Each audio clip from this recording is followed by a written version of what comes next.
In the midst of all this unpaid activism, Eddie still had to make a living. He found a job as a gardener at James Cook University. I regularly invited Koiki to come to speak to my race relations course, which is called Race and Culture.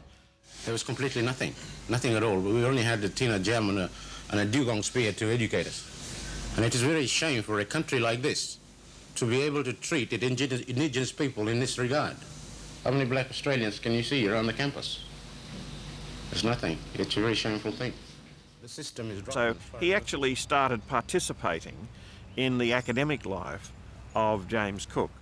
We would have lunch at least once or twice a week. He would tell me about growing up on the island, and he would spend a lot of time in the library, reading all sorts of things. Although he had only had a very rudimentary education in English, he was a person whose main interest was in ideas.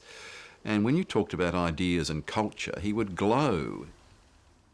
Eddie gave the academics and their students a first-hand taste of Islander culture.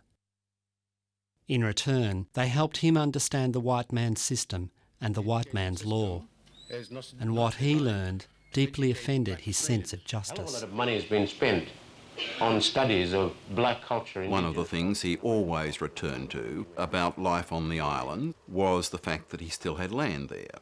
And I asked him one day, but are you sure it'll still be there when you go back? And he said, oh yes, everyone knows it's Mabo land and my sister is looking after it, and as long as I want that land, it'll be there for me when I go back.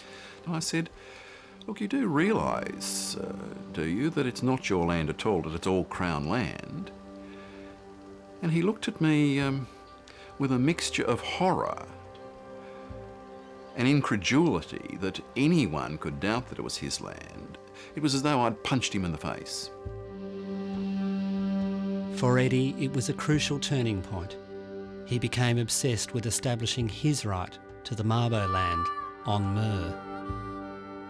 Well, I think it had really affected him. And he said, oh no, bees are going to stop me from, my land. He said, over my dead body.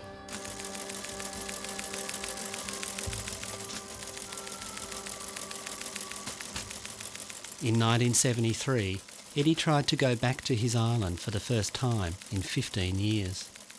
His father Benny was ill, and only one of Eddie's 7 children had ever met their grandfather. But the Murray Island Council, which had exiled him 15 years earlier, was still under the sway of the Queensland Department of Aboriginal Affairs. And under state law, Eddie needed the council's permission to return home. Well, because Koiki was involved with all this political stuff down south, and they didn't want him to go back to the island and spread anything like that up there.